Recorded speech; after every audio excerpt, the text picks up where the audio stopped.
what made up the Philippian ecclesia.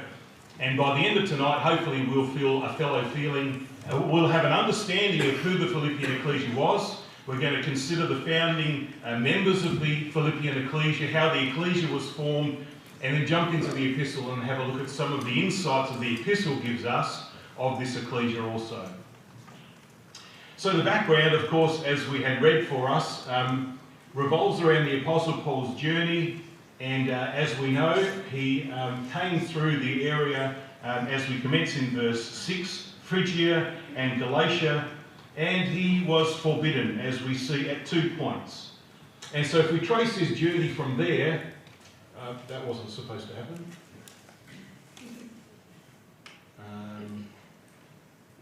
That's okay. I'll probably have a separate map that just takes the journey from that region of Galatia further over, but that's fine.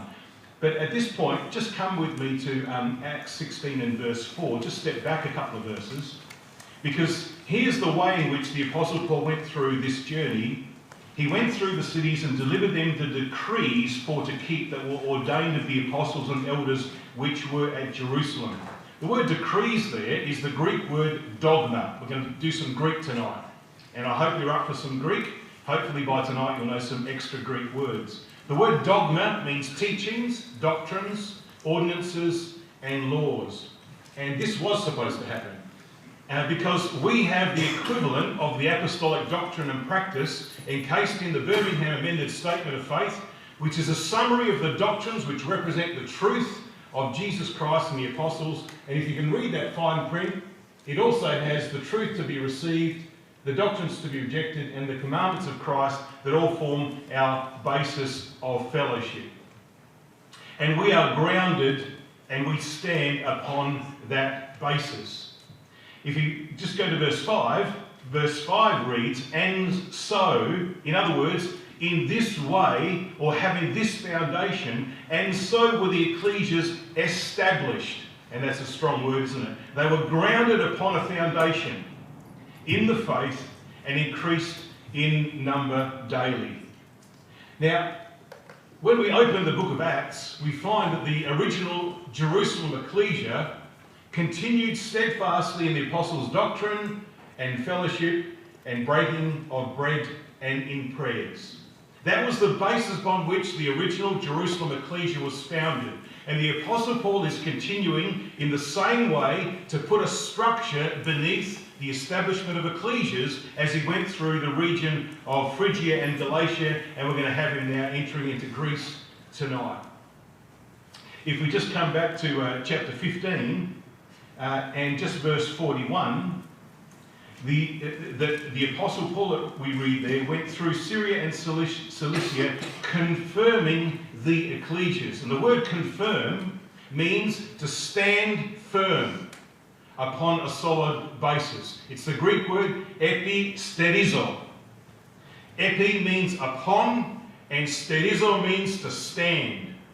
And so we can see the basis upon which the Apostle Paul is establishing ecclesias is exactly the same as the theme which I'm so proud of you for adopting this year, standing for Christ, because that's how you stand for Christ. In fact, that is the basis upon which we stand for Christ, and that was the basis of the establishment of ecclesias, and it's no exception when we come to the ecclesia at Philippi.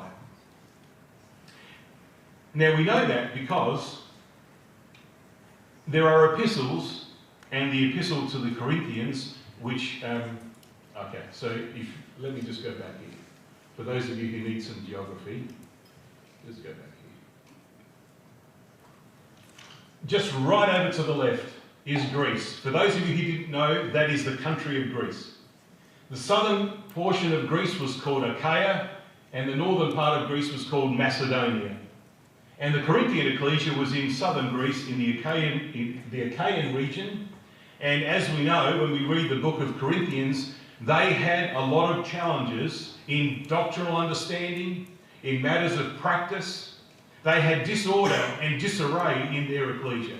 And the Apostle Paul, when he wrote to the brethren in southern Greece, to the Greeks in southern Greece, had to address some pretty serious issues. And all of that is absent when we come to the letter the Apostle Paul wrote to the Philippians. there was no need for correction in doctrine and teaching, and there was no errors in their mode of practice, in their fellowship, in their unity, in their association. There was only one minor matter that the Apostle Paul asked two sisters to take care of. And so it is important for us to understand that right from the establishment of the ecclesia, when we come, and we're sort of in Acts 16 around about AD 50 or so, AD 55, it's only really a matter of 10 years between the incident of the establishment of the ecclesia and when Paul wrote the letter. And in 10 years, they were still standing with Christ on a solid foundation, which is pretty impressive. So that's the first point about the way in which the ecclesia was standing for Christ. Okay, so this is the slide I was hoping for some animation, because we go from Galatia and we're going through Phrygia as we read, and there is two places the Apostle Paul was forbidden to go. One was Asia and one was Bithynia. And that was a challenge for the Apostle Paul, because obviously he was intending on exploring those regions, and as we read there in verse 6, he was forbidden by the Holy Spirit to preach the word in Asia. And at the end of verse 7, he wanted to go to Bithynia once he reached Mysia, but the Spirit suffered them not. And so they ended up in Troas, and as we know, they then entered the Greek mainland up in northern Greece, Macedonia. And here's a lesson for us, because sometimes there will be challenges that we will face where one door is closed, and sometimes we really wonder why. And this is what happens in life. For the Apostle Paul, there was a second door that was closed after the first door that obstructed his attempt to go into all the world and preach the gospel as he was committed to do. He promised to do, he was ordained to do. And that sometimes happens to us in life. You've probably been in situations where you've got good plans based upon prayer, based upon your attempt to follow the steps of Jesus Christ, even to preach the gospel. You may be going on a mission trip, or whatever is the case, and obviously you have an obstruction that you can't get beyond. You've got a closed door. And then a second closed door. And Paul gets to Troas and has no idea why those two doors were closed. But of course it wasn't long before, in verse 9, he has that vision of the man of Macedonia praying him, saying, "Come over to Macedonia and help us." And all of a sudden the door opens. Because God had in mind the Apostle Paul going over to the region of Macedonia and converting this man and converting an ecclesia. Now, I don't know, but that word night in verse 9 is actually the word midnight in the Greek. It's the word nix. And it actually literally means, Strong says, midnight, which is interesting, because I wonder whether this man of Macedonia was actually the jailer in Philippi. And I have this, I'm going to ask him when we get to meet these amazing people, I want to ask him whether that's why, this is the Apostle Paul, that's why he didn't raise the objection about him being a Roman citizen to prevent him from being beaten and tortured and imprisoned. Because if he had said that before he was in prison, he could have spared himself a lot of pain. But I wonder whether that's why he didn't, because he knew that this man needed conversion, and I think this man was the man. And Paul, when he was in that situation, he submitted for wrong's sake, even though he could have protested, which he did later, that he was a Roman citizen. We know the story, we're not going to go into the story, but he didn't.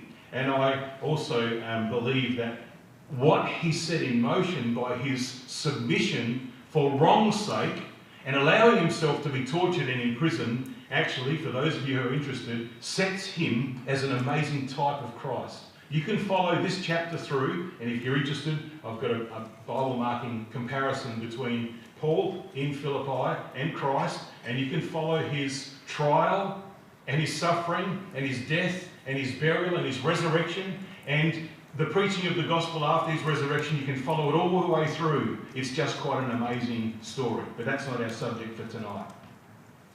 However, when we get to verse 10, after he had seen the vision, immediately we endeavoured to go into Macedonia, assuredly gathering that the Lord had called us for to preach the gospel unto them. So the door was open. And here's the lesson. I should have set that up for you, and I didn't. So setbacks are not always setbacks. Sometimes they are set-ups. God needed Paul to keep going and get to Troas because somebody desperately needed his help. And you will find that in life, I'm sure you found. Even relocation, maybe because God wants to put you together with somebody who's seeking the truth. Maybe in school, maybe in employment, maybe moving into state. Whatever it is, God has worked, and there's many stories of people that have been set up by obstructions in their life in order to reach someone who's crying out for the truth. Now you see in verse 10, the personal pronoun they changes to we, and that's because Luke now has joined Paul, Silas and Timothy. So we've now got 4 companions who are making this journey and coming across the mainland, and they're going to come to Philippi. Now, I'm not going to deal with this in too much detail. I'm just going to pick out a few things in the way in which Lydia was converted to the truth and the jailer was converted to the truth. Of course, now Paul enters Greece for the first time. So the truth now is going to commence in Greece, and the first ecclesia that is going to be established in Greece is the Philippian ecclesia. So he comes, and as we know from verse 12, he comes to Philippi. And they were there a few days. And on the Sabbath, verse 13, we went out of the city by a riverside where prayer was wont to be made. We sat down and spake unto the women which resorted thither. Okay, now it's the Sabbath day, and they're by a riverside, and it was a place where prayer was wont to be made. Now the word want in the Hebrew is the word normizo, from which we get nomos or law, custom or established practice.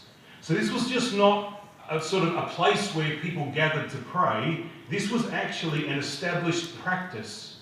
It is a Sabbath day, so we might be already getting the sense that this is not just a casual gathering of women to pray. This is actually an organised, established practice for these women on a Sabbath day to gather together in prayer. Now the word resorted thither is the word synerkome, and we're going to learn a little bit about the prefix syn, S-Y-N, because synerkome means to gather together. So it's like an assembly that gathered together. So this was actually not just a casual place where women just on the Sabbath day, because they had nothing else to do, went to pray. This was actually an organised, structured meeting. And we know, of course, of Lydia in verse 14, that she worshipped God. Now, it could well be that she was a proselyte, and on the Sabbath day, she was there in honouring of God to an established gathering of women. Probably the blokes were at the local pub, or the equivalent, the pagan temple in the city of Philippi. And, of course, that was not a place for Paul to be, or for these women to be, because these were devout women who feared God. And so they had no place in the city in order to worship God. The only peace they could find is to get out of the city and to go by the riverside in order to be uninterrupted and to be able to meet on the Sabbath day to worship God and to pray in an assembly. And then we read that in verse 13, at the very ending of the verse, we sat down and we sat down and spake unto the women which resorted thither. And all gospel proclamation starts with a conversation. And it is important that we have those conversations. And you know, I was really impressed when I had a look at the website, the SYP website, and I saw this. And obviously you've really embraced this theme about witnessing for Christ. And the challenge, which is to ask a school or university friend or work colleague if they believe in a God, you need to have a conversation. And the preaching of the truth starts with conversations. And that's what Paul did. He sat down and his companions, and we sat down, so the 4 of them, and started talking. They had a conversation. So I'm really pleased to see that that initiative is actually happening, because we understand that to follow the example of the apostles, the prime movers of the acts of the apostles, and stand for Christ, that's an integral part of our witnessing for Christ. And, well, verse 14, a certain woman named Lydia, seller of purple, city of Thyatira. So she wasn't a local from Philippi. She was from the from Asia Minor. She was from Thyatira, one of the 7 ecclesias we know from the Asian region. She'd moved to Philippi, and she was a woman which worshipped God, and she heard us, which I find really interesting, because she obviously wasn't part of the conversation that Paul and his companions were having. She eavesdropped on a conversation, and having heard what was being discussed with other women, she came and took careful notice. She attended. The word means to take careful notice to the things which Paul was speaking to other women. She wasn't even the subject of the initial conversation. Maybe she stood aloof for some reason.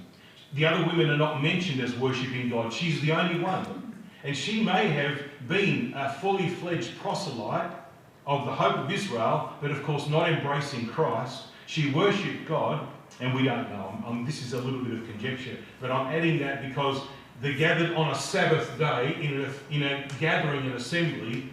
It could be that the other women were just simply listening to the Apostle Paul attentively, and all of a sudden Lydia has an idea of what they're talking about, not being sure to start with, but she comes closer, she's listening, and then we read in verse 14, whose heart the Lord opened.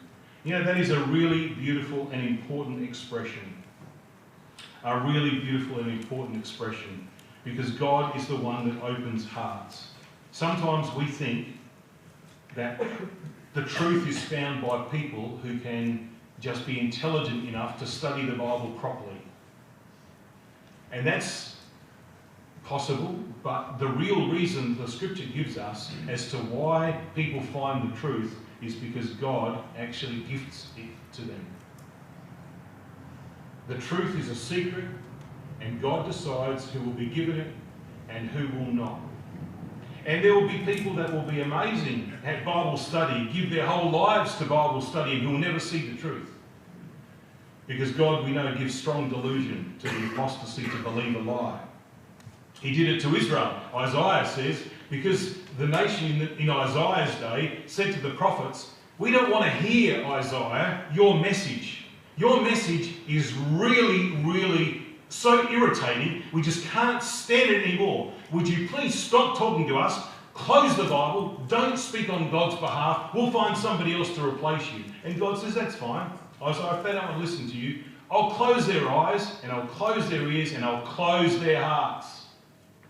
And that's what God did. So when we read in Thessalonians, God gives the apostasy strong delusion to believe a lie that they might be condemned. God first did that to his ecclesia because they closed their Bibles and didn't want to hear the truth because it challenged their freedom. And here's a woman whose heart the Lord opened. Now we know that that statement is true, that God is the one that reveals the truth to people of a good and honest heart, because Jesus, when he was asked by his apostles, why do you speak in parables? Because there's people that are scratching their heads, have no idea what you're talking about. Why don't you speak in plain English? And he says, the reason I speak in parables is because I am concealing my message. Because there's people that I don't want to hear this message. And so it's given to you to know the secrets of the kingdom of heaven, but to them it is not given. And he's actually quoting Isaiah that I alluded to earlier, because people did not want the truth. So the Lord Jesus Christ deliberately spake in parables in order for that message to just go straight over the top of their heads. Only the genuine were given to know the secrets of the kingdom. And it's a wonderful privilege to know that God has opened our hearts to know the truth. That is an amazing privilege. Because there's people that will study the Bible all of their life, millions of them, on this planet right now, and have lived before us, who for all of their reading will never know what you know about the truth. And it's an amazing privilege. God opened their heart. And so we have in verse 15 the amazing record of her baptism and her family, her household, and of course her extension of hospitality to the Apostle Paul. She besought us, saying, "If you judge me to be faithful to the Lord, come into my house and abide there." And she constrained us. And there's a beautiful expression of insistence. I remember talking to one brother once who was having a go at me because I was Greek and he was Australian, and that's fine. I'm used to it. So he was, I was insisting that he, had some food. I was trying to be hospitable and said, "Mate, in Australia, when we say no, it's no. We only have to say it once." I wish I was clever enough just to go to this passage, because Lydia did not take no for an answer. And the word that's used there, constrained, "Banabiazome," means to employ force contrary to nature and to compel by employing force. Look, we are fine, there's 4 of us, and we don't, no, I will not, you are coming to my house, Paul. Listen, Lydia, you are so hospitable, we're so grateful, and you will be an amazing cook, and I'm sure, your bed will be much more comfortable than the local inn. But look, there's 4 of us, you are coming to my house, end of story. And so she constrained Paul, and of course he accepted in the end. And so here's something, and I know that this is from Romans, but I'm mindful that Paul was in Rome when he wrote the letter to the Philippians, and I'm sure that he exhorted the Roman brethren and sisters on the basis of this spirit in Lydia. "Be kindly affectioned one to another with brotherly love, distributing to the necessity of saints, given to hospitality." I mean, that characterised Lydia and her family, because her household probably included her husband and her children, who were baptised, accepting the truth. And here's now Paul having to cancel his booking of whatever accommodation he had booked, and now coming and staying for the balance of the time in the house of Lydia. Well, that's of course until the accommodation changed to prison, and we know the story. And we're not going to go into the rest of the story about the events that led up to Paul's imprisonment, but we know the situation very well, I'm sure, from Sunday school. And we come to the point where, of course, here's the Apostle Paul in prison, and we know the circumstances that led him there, and we have, of course, an amazing miracle in the earthquake that happened at midnight. And I think there's a beautiful lesson here, because what the jailer understood retrospectively was that these two were known for public prayer and singing. So they were singing praises to God. We read of that in verse 25. And they were heard by the prisoners, even at midnight. And so don't ever be ashamed at public lectures or when you're engaged in preaching to actually open your meetings with prayer and a hymn, because that can be part of gospel proclamation. And the other thing that's amazing is it can actually evoke the blessing of God upon, and God's response upon the circumstance that you're in, just like this amazing circumstance. And God knows how to deliver his own. All Lydia needed was to understand the truth as Paul preached Christ. Well, this jailer was not kind of a Lydia. He would be a typical Greek. He would be kind of the Greek that probably my dad was. When we were Greek Orthodox, my mum was quite devout. She probably would have been at the riverside, but Dad would have been at the temple, right? He was a party animal. He was a drinker, a smoker. He played in a Greek band. He was a really good Orthodox Christian. It's just that he had lost heart because of the absolute hypocrisy and corruption of the apostate priesthood, and so he had lost heart in the church. However, he also came to the truth by dramatic means, and his life absolutely, totally changed. What an amazing thing to have a man who was a jailer. Think of the kind of man he'd have to be. He'd have to be a pretty tough, hardened man to actually keep locked up the prisoners that were pretty tough people to deal with. They had to be arrested by soldiers, and the jailer here was responsible to keep them in prison. And so this man, as a result of this situation, and the miracle of the earthquake and the release of the release of the prisoners, came into the truth. As we know, we find him amazingly in verse 34. Here's this man who probably was involved in the torture and imprisonment of the Apostle Paul and Silas. Here he is. He takes them home to his house. And he washes their stripes, and he listens to them preach the gospel, and he and his household are baptised between the hours of probably midnight and 6 a.m. in the morning. Straightway, he didn't hesitate, the most unlikely person you would think to come into the truth. But God knows how to deliver his own. And this circumstance now established 2 founding members of the Philippian ecclesia. And what do you think categorised the Philippian jailer? Well, I think the same thing that categorised Lydia. He brings them home. And we have some beautiful expressions that describe him preparing a table. That expression in verse 34, he set meat before them. In the Greek is, he prepared a table. And I'm sure that table would have had on it bread and wine. Because when we come to verse 40, the Apostle Paul, at the end of the chapter, as he comes back to the house of Lydia, and all the brethren are there, he comforted them and departed. And the word comforted means to give a word of exhortation.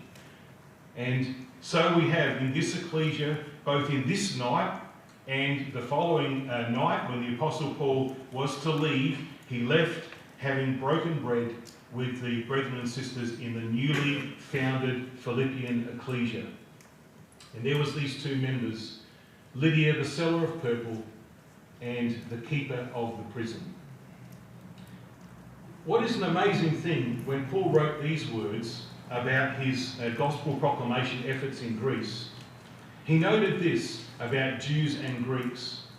We preach Christ crucified. When we preach it to the Jews, it's a stumbling block to them. And we know the story about how the Jews resisted the preaching of Christ because of their misunderstanding of the law. But to the Greeks, it was foolishness, utter rubbish. And the Greeks were pagans, so they weren't kind of very moral or upstanding kind of people, if you know anything about the pagan Greeks, let alone the modern Greeks. But they lived with legendary heroes, and they had feats of endeavour that would put every other country to shame. The Greeks were the famous inventors of all kinds of arts and philosophy and human feats. And they had the gods who were like, Hercules and all of those guys. And to have a hero of a movement who was crucified, like a Roman criminal, did not seem like the kind of guy that you would hold up as your hero. And it was foolishness to the Greeks for that reason. But to them which are called. And there was Lydia, a seller of purple, and there was a jailer of the Philippian jail who were called. Both Jews and Greeks, Christ, the power of God and the wisdom of God. Quite an amazing thing to think how the truth can work in the lives of people. So Paul wrote a letter to the Philippian ecclesia. I'd like you to come with me to the epistle. We'll spend a little bit of time here. And just drawing from the epistle, we're not going to do an exposition of the epistle. I'm sure Mason didn't do that of the letter to the Thessalonians, because he had 2 letters. But we just want to extract from it insights into the ecclesia. So who were the members of the ecclesia? Well, we have, and you'll need to do some brushing up on some pronunciation. I've heard people say Epaphroditus. Put up your hand if you say Epaphroditus. Okay, so we're going to say it right from now on. Okay, you with me? Epaphroditus. Okay, so we've got Epaphroditus, we've got Evodius, Syntyche, and Clevis. Okay, so get it right. When you meet these people, if you said, hello Epaphroditus, he'll be waiting for you to say, who you're talking to. I remember being in Singapore, and in Singapore there's a main road. It's like the main road in Singapore, and it's called Orchard Road. I was 5 minutes telling the taxi driver I wanted to go to Orchard Road. Honestly, I was so exasperated after about 5. No, I'm exaggerating slightly. Anyway, in the end he said, Orchard Road! Yeah, Orchard Road. So Pronunciation is important if we want people to understand. Otherwise, you might get lost in Singapore. Okay, where were we? Okay, Epaphroditos. You got it? Good. Okay, we're going to make good Greeks out of it. Okay, so remember I said, no, if it's AD 54 is the approximate date we're given of Paul's establishment of the Philippian ecclesia. And this is now AD 65, so we're saying roughly 10 years between the establishment and the founding of the Philippian ecclesia and this letter. Paul's in Rome, he's in prison. And he's writing this letter from prison in Rome.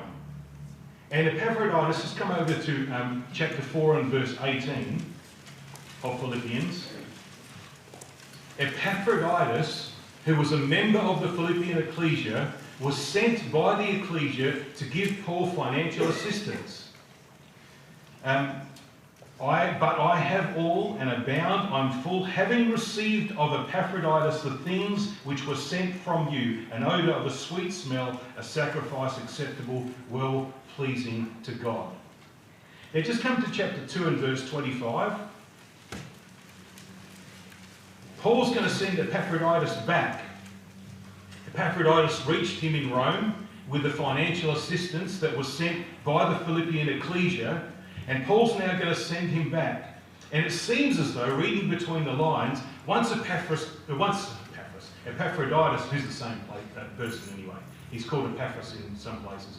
Epaphroditus actually stays because he can see the depressed state of the Apostle Paul, and rather than just delivering the money and saying, here's the money from your brothers and sisters in Philippi, and going back home to his family and to his ecclesia and to his vocation, he stays there because he can see the Apostle Paul needs some support. And so that's why he's called my brother and companion in labour and fellow soldier, but he's your messenger because you sent him. And the word messenger is apostle.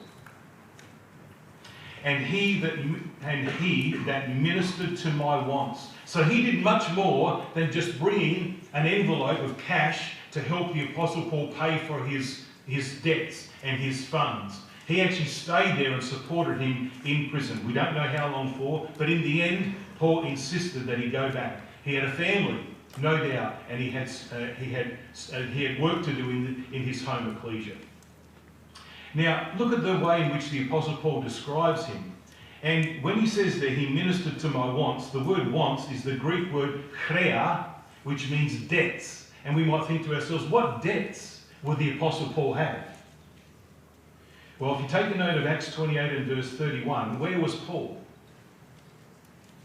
In his own hired house. So who paid for the hired house? Well, the Philippian ecclesia paid for the hired house. Why? Well, because they didn't want Paul stuck in a cell in a prison in Rome. And so they sent money so that he could hire a house, and under arrangements that were obviously made for him, he could be under house arrest with a guard from the prison in order to have freedom to receive and to be ministered unto and to preach the gospel. And the Philippian ecclesia funded that for 2 years. What an amazing thing. Now when you come to chapter 4 and verse 3, the Apostle Paul says, that slide should have been up because I wanted you to make sure that you was practicing while I was speaking to you. Epaphroditos, Epaphroditos, Epaphroditos. This verse here is quite an amazing verse. Philippians 4 verse 3. I entreat thee. Now every time you come across the word thee in the Bible, if you're reading a King James Bible, the King James makes it a distinction between singular and plural pronouns. If you read you and your, it's always talking to a group of people. If you read the Old Testament and New Testament, you're talking about one person. Paul has one person that he's addressing in verse 3.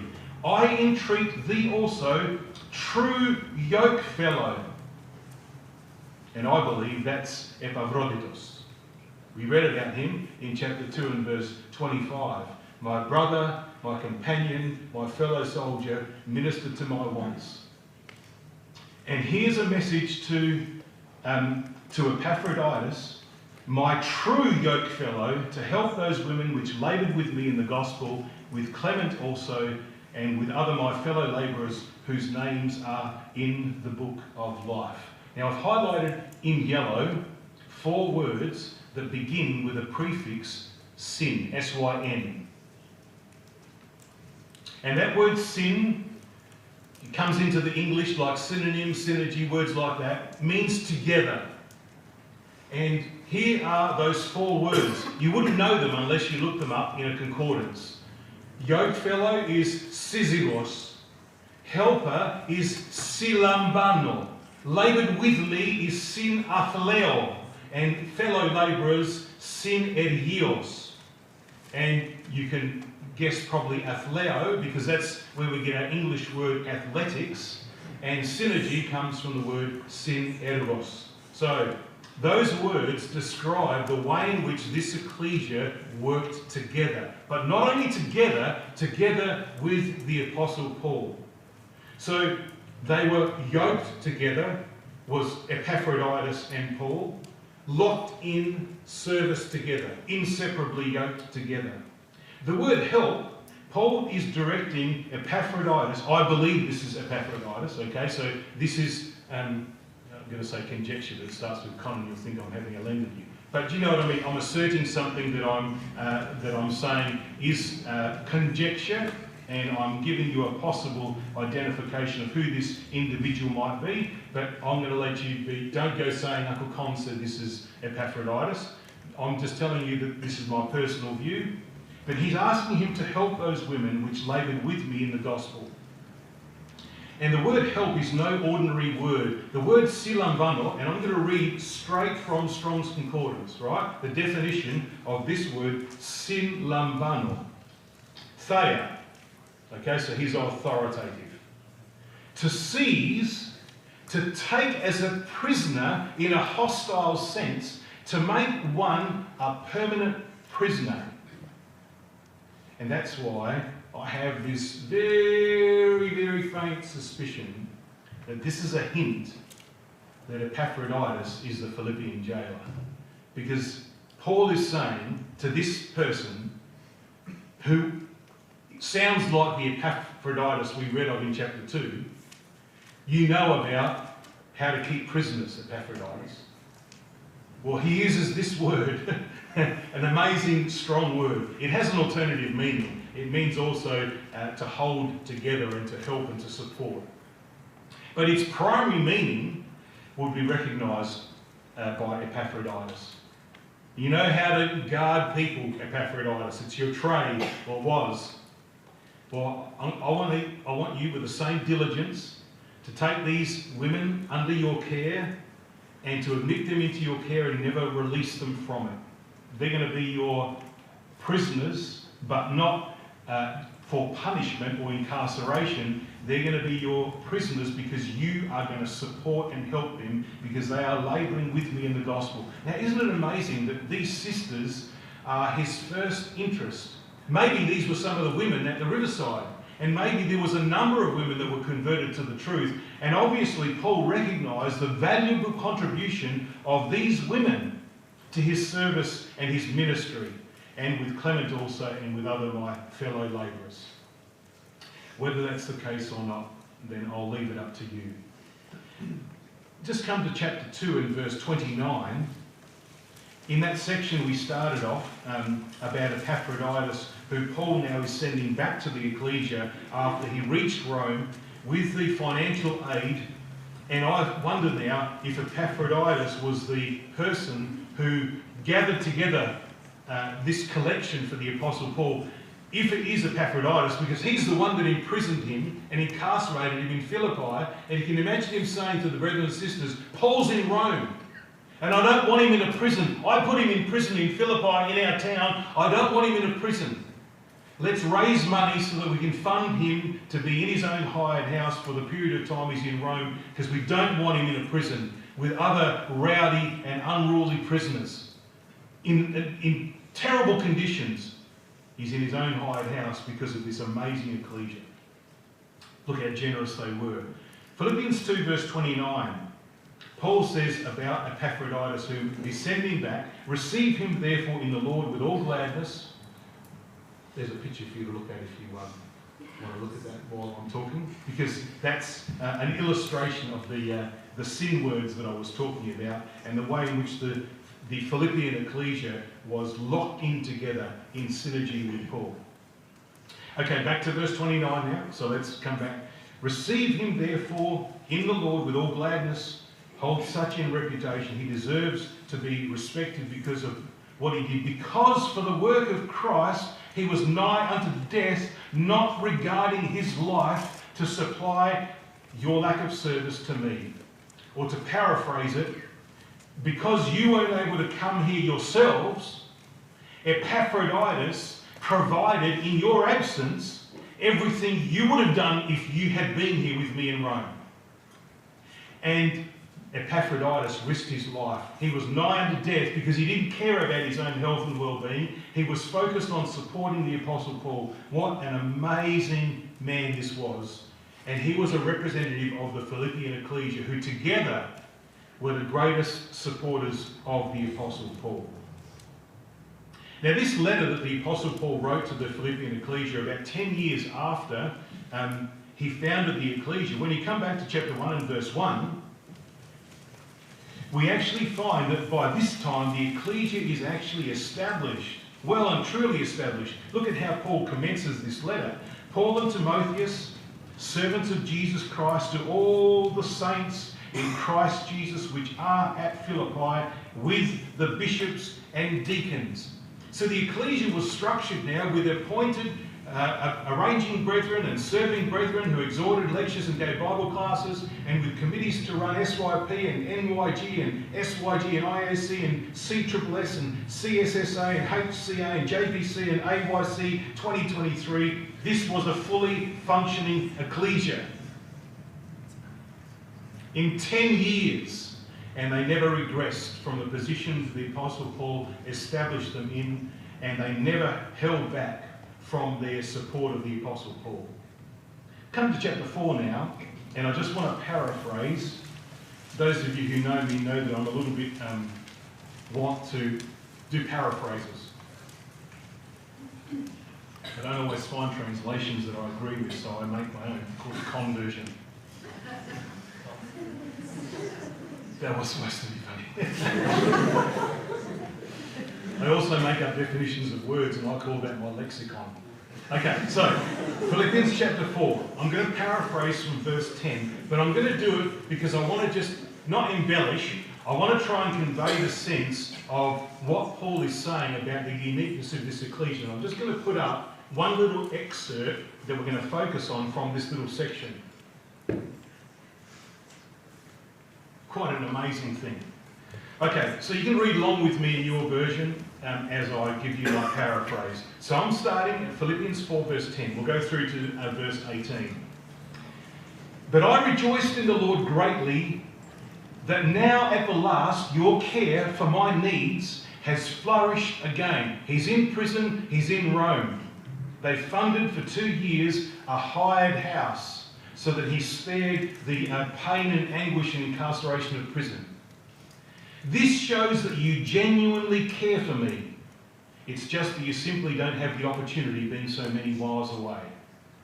I understand what you would do if it was in your power. It's okay. I've learned in whatsoever state I am to be content with what I have. I know both how to be deprived, I know how to live with plenty, everywhere and in all things. God has taught me both to be full and to be hungry. I can do all things through Christ who strengthens me. However, in addition to Christ's strength, I have you.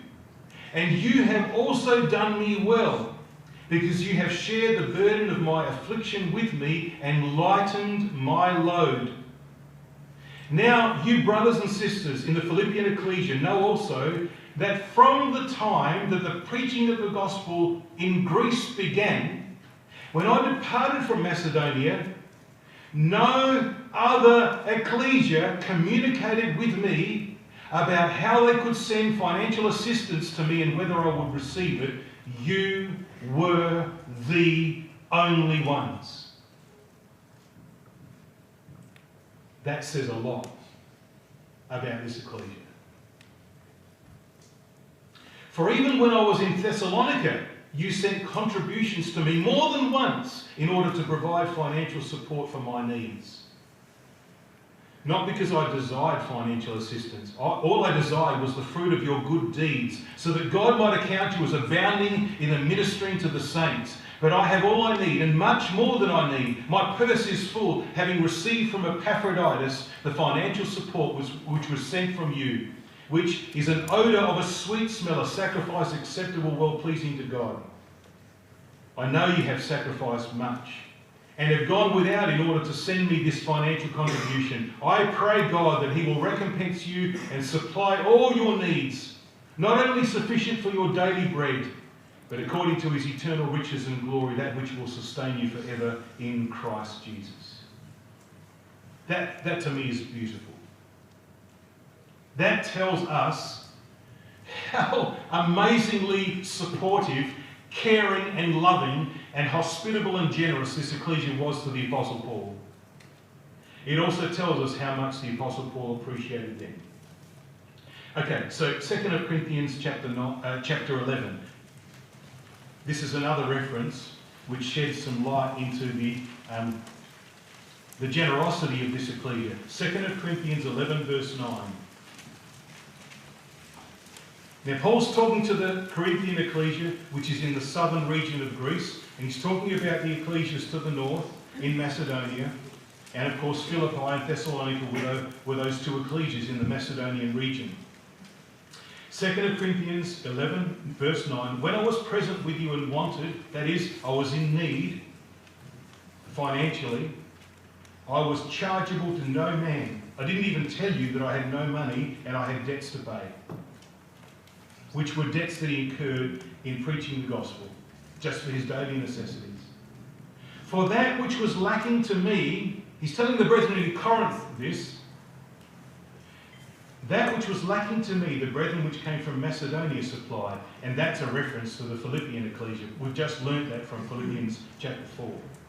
And in all things I've kept myself from being burdensome unto you, brethren in Corinth, and so I will keep myself, as the truth of Christ is in me. No man will stop me boasting about the Philippian ecclesia in the regions of Achaia. You will not stop me singing their praises, the praises of the Philippian ecclesia. Now we might conclude, and I haven't done anything on Lydia and her business as a seller of purple. We just didn't have time for that. However, we might assume that because she was a very successful businesswoman, the ecclesia was flushed with funds, and that's why they could be so generous to the Apostle Paul. Let's put that to the test. Let's come back to 2 Corinthians chapter 8. And this is in the discussion of the Jerusalem Poor Fund. And again, Paul's talking to the Corinthian brethren and sisters about the contribution and generosity of the ecclesias to the north, which includes the ecclesias of Macedonia, which includes Philippi and Thessalonica. Moreover, brethren, verse 1, we do you to wit of the grace of God bestowed on the ecclesias of Macedonia, Philippi, Thessalonica. Were they flushed with funds? Is that why they were so generous to the Apostle Paul? Is that why the Philippian ecclesia was the only one that supplied Paul with financial aid in Rome and to support his ministry? Well, you answer that question for yourself. Here's what Paul says about the Philippian ecclesia. How that, in a great trial of affliction, the abundance of their joy, despite their deep poverty, abounded to the riches of their generosity. For to their power I bear record, yea, beyond their power, they were willing to give themselves, praying us with much entreaty that we should receive the gift and take upon us the fellowship of the ministering to the saints.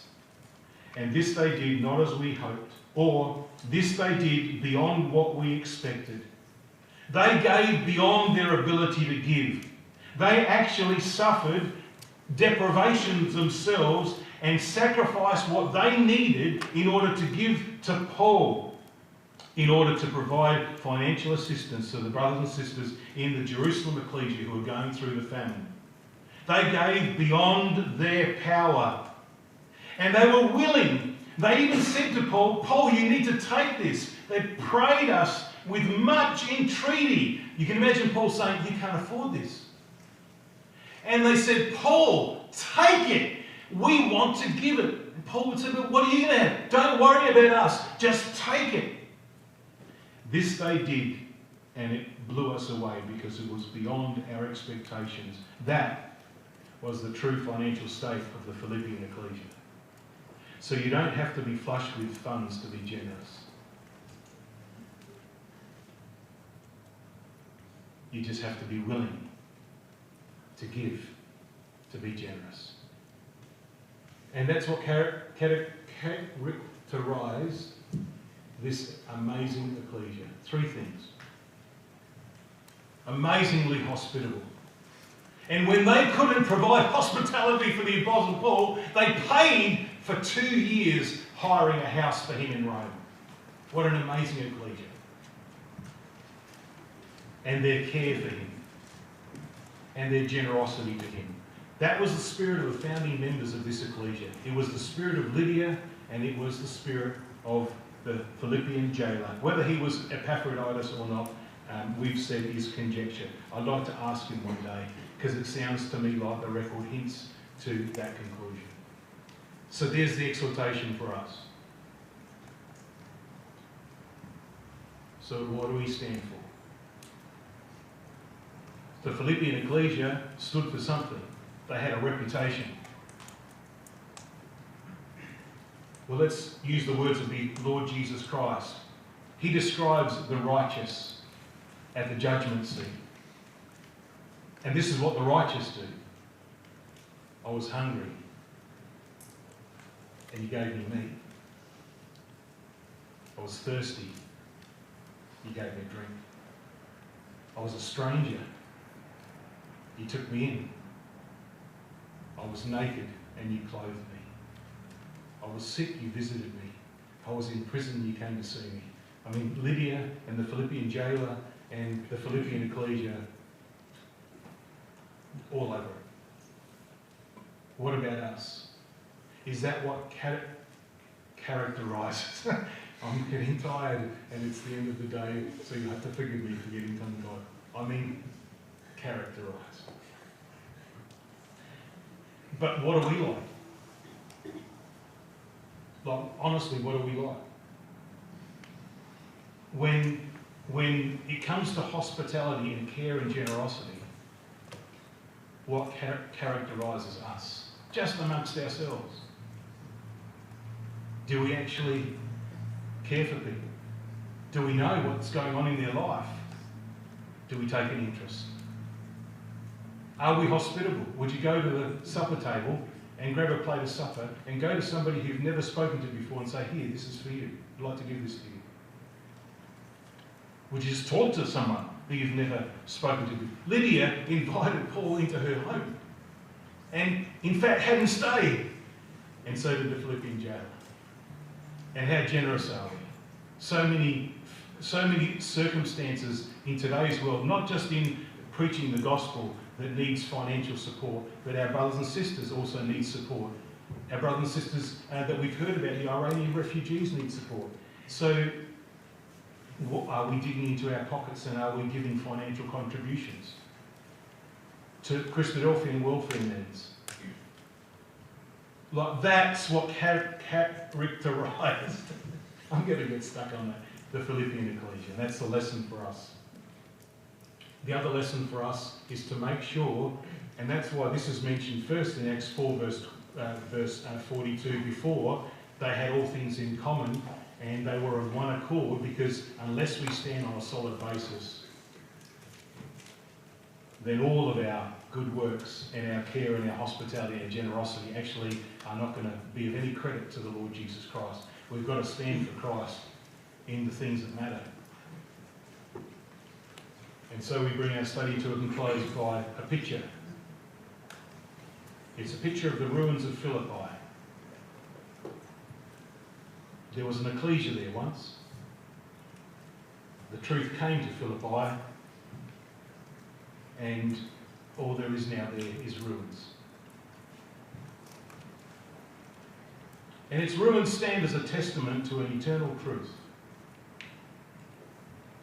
History proves that to maintain the truth after a revival or an establishment of an ecclesia beyond a few generations, that is, keep the truth in its purity, is a very hard thing. The truth was brought to Greece, was established in the ecclesia at Philippi, and the truth died out in Philippi. And the truth came to Australia. And God's opened our hearts to understand the truth. And an ecclesia has been established, ecclesias have been established. And how that ends is really up to us, isn't it? The key thing is standing for Christ. And this is one of the beautiful exhortations the Apostle Paul leaves the brethren and sisters in Philippi. Therefore, my brethren, dearly beloved and longed for, my joy and crown, so stand fast in the Lord, my dearly beloved. And I commend you for the theme you've adopted for the studies of this year, and pray that God will give you the strength to stand for Christ.